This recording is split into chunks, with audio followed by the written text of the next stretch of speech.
La conquista del espacio. Los pioneros. Aunque Estados Unidos había centrado toda su atención en el exitoso programa Apolo, la Unión Soviética no había permanecido inactiva durante ese tiempo. Con la carrera perdida, ahora seguía su propio camino en la exploración del espacio. El 12 de septiembre de 1970, 14 meses después del Apolo 11, los soviéticos lanzaron un cohete Proton a la Luna con una sonda a bordo, la Luna 16.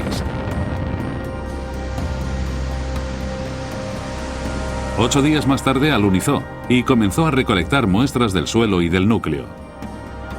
La sonda robótica permaneció en la superficie lunar algo más de un día, cuando la parte superior de la sonda fue relanzada al espacio, y el 24 de septiembre el cohete, con un total de 105 gramos en muestras, aterrizó con sus paracaídas en el estado soviético de Kazajstán. 2 meses después, en noviembre de 1970, el Luna 17 alunizó suavemente. Llevaba un vehículo robótico llamado Lunokhod-1, la primera máquina de este tipo que se enviaba a nuestro satélite. Tenía forma de tubo vertical montado sobre 8 patas con ruedas de plancha metálica perforada, con la parte superior convexa que al abrirse descubría unos paneles solares en el interior. Los paneles se abrían hacia afuera para cargar las baterías cuando estaba parado. También incluía una fuente térmica de polonio 210 para mantener la temperatura interna en un nivel de funcionamiento seguro. En la parte delantera llevaba varias cámaras de televisión, sondas de suelo y antenas. La sonda contenía un espectrómetro de rayos X, detector de rayos cósmicos y un telescopio de rayos X. Estaba previsto que funcionara durante 3 días lunares, o su equivalente en la Tierra, 3 meses, pero lo hizo con éxito hasta un total de 11 meses terrestres. El Lunokhod estaba controlado y dirigido por un equipo de 5 hombres y recorrió 10,54 kilómetros de la superficie lunar, enviando 206 imágenes panorámicas y 20.000 de televisión. Realizó 25 análisis del suelo y usó el penetrómetro en 500 puntos. Se perdió el contacto el 14 de septiembre de 1971 y se dio por perdida oficialmente el 4 de octubre. No satisfechos con la Luna, los soviéticos lanzaron otra sonda rumbo a Venus, un vehículo especialmente diseñado para alcanzar la superficie del misterioso planeta. La sonda Venera 7 transmitió datos en su descenso de 35 minutos a la superficie, donde tomó tierra con ayuda de paracaídas. Continuó funcionando y transmitiendo datos después del aterrizaje, siendo la primera sonda en hacerlo. Midió la densidad atmosférica, 90 veces mayor que la de la Tierra, y la temperatura media, de 475 grados centígrados. Transmitió durante 23 minutos desde la superficie antes de sucumbir al extremo entorno. El Apolo no fue el único programa que la NASA llevaba a cabo en aquella época. Lanzado el 30 de mayo de 1971, el Mariner 9 realizó un largo encendido de su motor para reducir la velocidad, la suficiente para ser capturado por la gravedad de Marte, y se convirtió en la primera sonda en orbitar con éxito otro planeta. El 13 de noviembre comenzó a cartografiar completamente la superficie marciana. Los sensores de a bordo incluían 2 cámaras de televisión, un interferómetro de infrarrojos, un espectrómetro de ultravioletas y un radiómetro de infrarrojos. Con un peso de solo 545 kilogramos, captó fotos espectaculares de zonas importantes de Marte y ayudó a identificar posibles zonas de aterrizaje. El proyecto Pioneer también tuvo continuidad. La Pioneer 10 era una pequeña sonda de 270 kilos de peso. Sus componentes principales eran una parabólica de gran alcance de 2,7 metros de diámetro, un contenedor para los componentes electrónicos y el control de los 6 propulsores. 2 brazos de 3,3 metros de longitud que contenían los generadores termoeléctricos de radioisótopos, cada uno de los cuales generaba 40 vatios al despegar y se iban reduciendo lentamente. Un tercer brazo lleva un magnetómetro de vector de helio a unos 6 metros del cuerpo de la nave. Otros instrumentos incluían un analizador de plasma, telescopio de rayos cósmicos, 2 telescopios Geiger, detector de meteoritos, fotómetros de ultravioletas e infrarrojos y fotopolarímetro para la captura de imágenes. La sonda también incluía una placa de oro especial en el lateral con imágenes de humanos, el territorio de donde había partido la sonda, así como símbolos científicos para ayudar a una raza alienígena a descifrar el mensaje de la placa. La Pioneer 10 partió el 2 de marzo de 1972.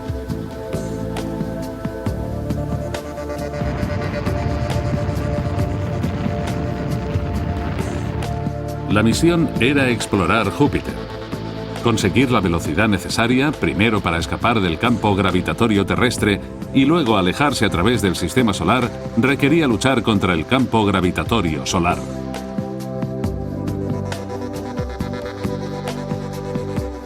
Fue lanzada a bordo de un Atlas Centauro, un robusto propulsor de 3 etapas, un TE-364-4 que impulsó la sonda hasta una velocidad de 52.000 km por hora. La Pioneer se convirtió en el objeto más rápido creado por el hombre. Sobrepasó la Luna en 11 horas y llegó a Marte a 80 millones de kilómetros de distancia en solo 12 semanas. Entonces tuvo que superar el mayor reto hasta el momento, el cinturón de asteroides. Situado entre las órbitas de Marte y Júpiter, el cinturón de asteroides tiene un ancho de 80 millones de kilómetros y consiste en fragmentos de roca de diferentes tamaños, desde motas de polvo hasta gigantescas rocas del tamaño de Alaska. Y todos se desplazan a una imponente velocidad de 20 kilómetros por segundo.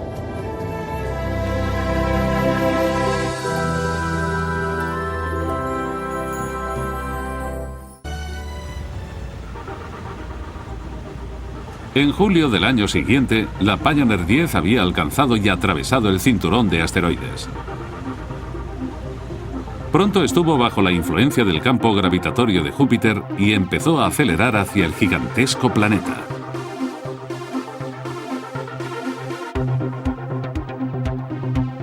Durante su encuentro con Júpiter, la Pioneer 10 pasó a menos de 130.000 kilómetros de las altas nubes y las cámaras tomaron las primeras imágenes cercanas de la atmósfera de Júpiter.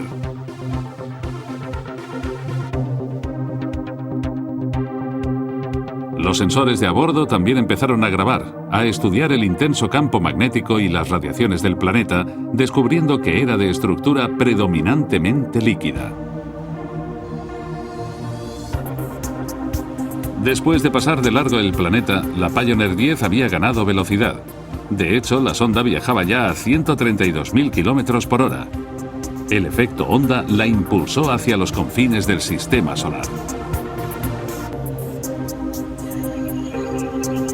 Ahora estudiaría los vientos solares, las partículas de energía del Sol y la radiación cósmica del exterior de nuestra galaxia. La sonda continuó enviando sus hallazgos a la Tierra hasta que su misión científica finalizó oficialmente el 31 de marzo de 1997. La sonda continuó su camino, controlada por la red de seguimiento del espacio profundo de la NASA, mientras se pudiera captar su señal.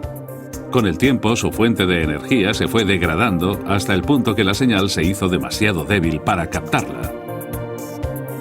La última telemetría se recibió el 27 de abril de 2002 y la última señal el 23 de enero de 2003.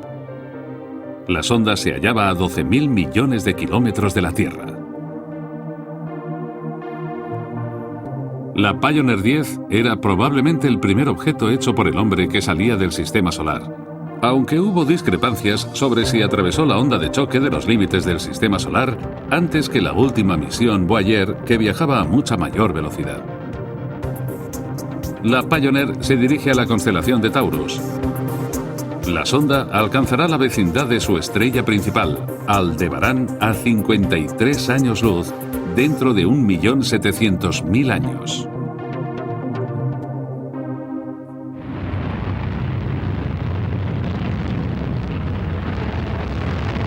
La Pioneer 11 se lanzó el 5 de abril de 1973.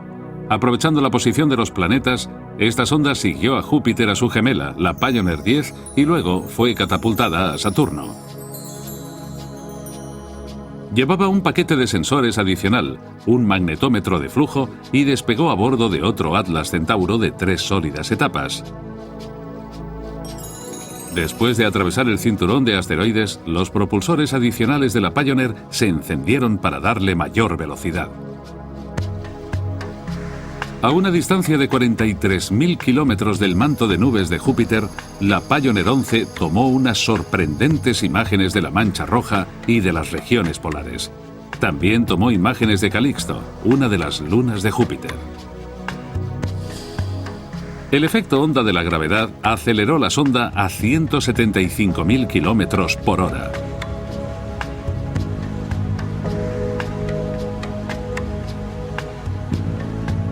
Se dirigió desde Júpiter hacia Saturno.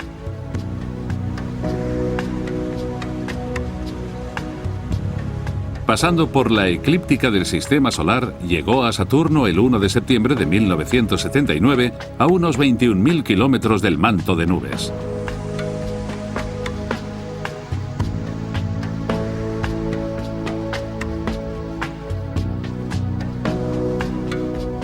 Los instrumentos científicos y cámaras de la Pioneer captaron las primeras imágenes cercanas del planeta y descubrieron 2 lunas desconocidas, así como un anillo adicional. Estudió los campos magnéticos y de radiaciones que rodean el planeta y observó también su luna Titán, la más grande, que contiene una densa atmósfera. Se llegó a la conclusión de que Titán es demasiado fría para albergar vida. Al atravesar el plano de los anillos, la Pioneer envió magníficas imágenes de los mismos. La Pioneer continuó la exploración del sistema solar exterior, en particular el viento solar de partículas de energía y la radiación cósmica procedente del espacio profundo. Se mantuvo el contacto con la sonda mediante la red de seguimiento y se recibieron datos hasta que se cancelaron las operaciones diarias el 30 de septiembre de 1995. Se hicieron contactos intermitentes durante los siguientes 2 meses antes de que la sonda quedara muda. La Pioneer 11 se dirige a la constelación Áquila, también conocida como del Águila, y pasará cerca de la brillante estrella Altair en unos 4 millones de años.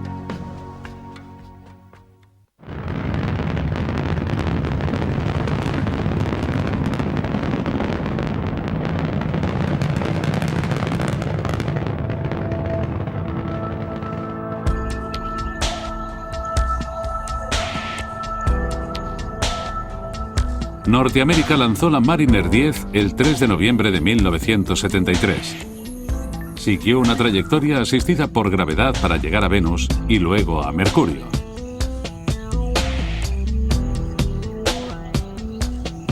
A una distancia de 5.700 kilómetros de Venus, la sonda de 433 kilogramos estudió la atmósfera del planeta y se hicieron observaciones usando una cámara con filtro ultravioleta. Contaba con una colección de instrumentos que incluía 2 cámaras de ángulo estrecho, grabadora de cinta digital, espectrómetro de infrarrojos, detectores de partículas solares y campos magnéticos, y viajó a Mercurio.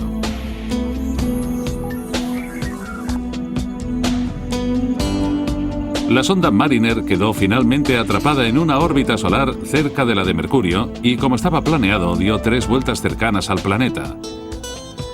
La primera fue la más próxima, a 703 kilómetros, y tomó gran cantidad de fotografías y realizó otras observaciones. En total, la Mariner hizo cerca de 2.800 fotos antes de agotar su combustible para maniobras.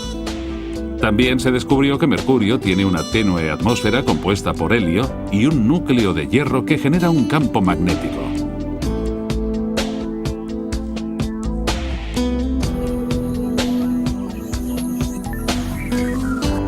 Cartografió casi el 45% de la superficie y se dedujo que la temperatura de esta varía entre los 183 grados bajo cero por la noche y los 187 grados diurnos. Las comunicaciones con la sonda se perdieron en marzo de 1975. La Mariner 10 fue la última de la serie con ese nombre. La siguiente sonda se llamaría Voyager.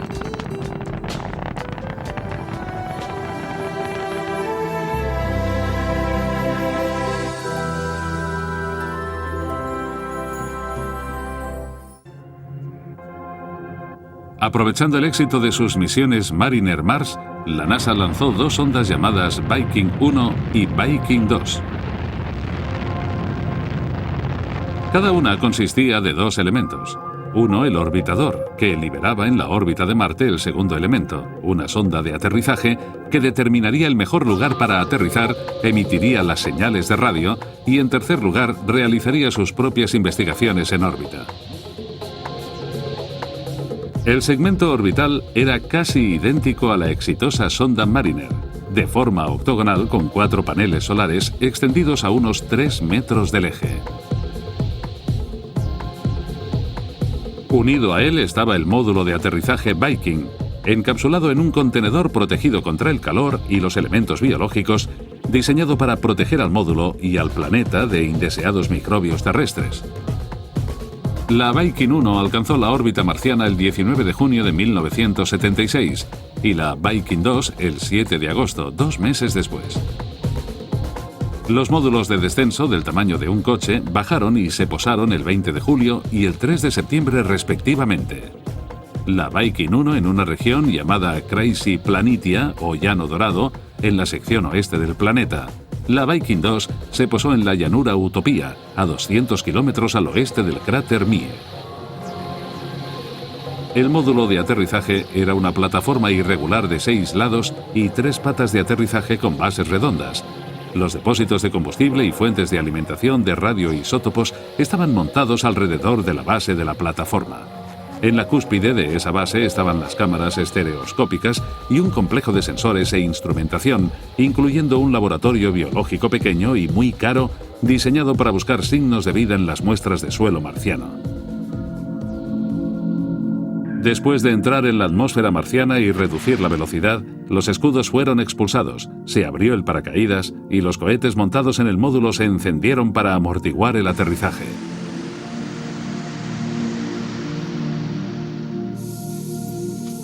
Una vez en el suelo, la antena de comunicaciones se extendió y se iniciaron las operaciones.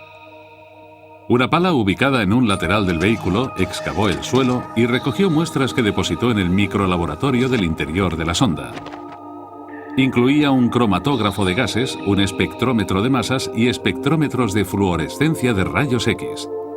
Se realizaron 4 pruebas en el terreno de Marte para determinar si la vida existía en alguna forma. En la primera se calentó el terreno marciano y a través del cromatógrafo de gases buscó moléculas de los componentes a diferentes temperaturas. No se encontraron moléculas orgánicas sustanciales. El segundo test de intercambio de gases añadía nutrientes y agua a una muestra de terreno en una atmósfera de helio inerte, esperando la posible aparición de gases como el oxígeno, dióxido de carbono o metano, que, de producir un resultado positivo, indicaría vida microbiológica interactuando con los nutrientes. Ninguno fue detectado.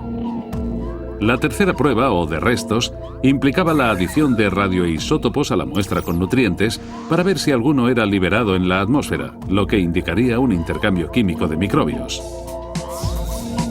Esta prueba dio positivo, que comparada con los resultados negativos anteriores solo consiguió confundir más a los científicos. La cuarta prueba también implicaba marcas radioactivas en muestras de terreno y en la atmósfera marciana. Después de calentar la mezcla y medir la biomasa resultante, no se encontró nada. Las pruebas biológicas de la Viking no llevaron a ninguna conclusión.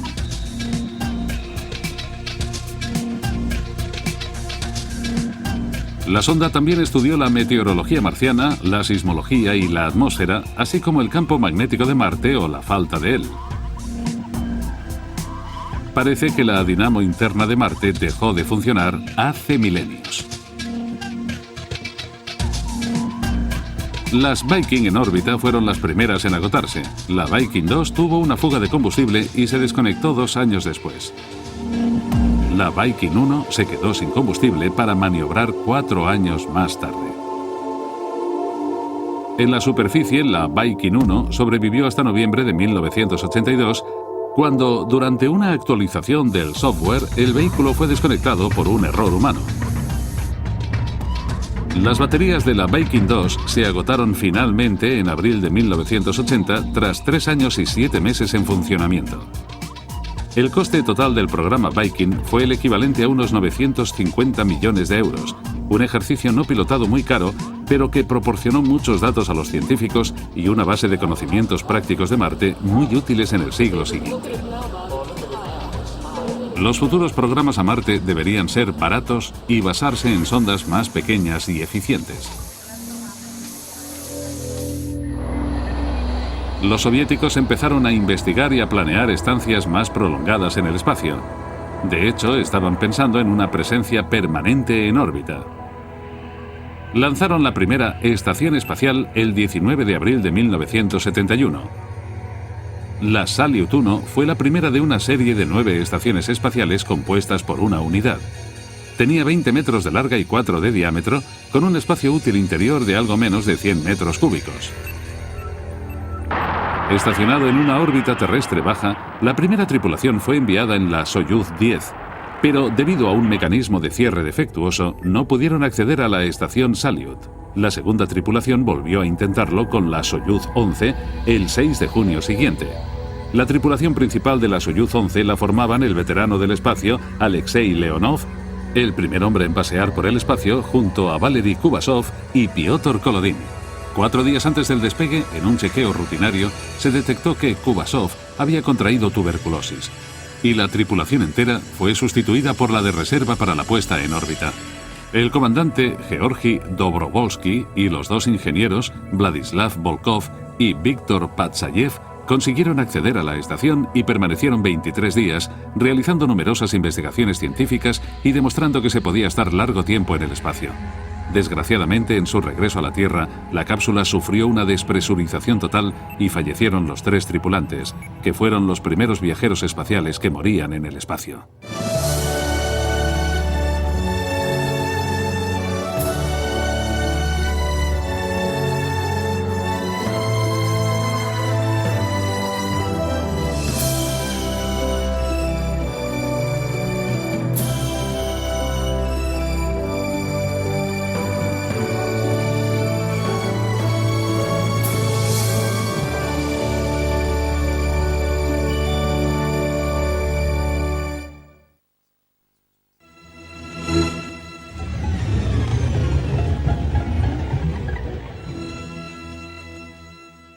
Three,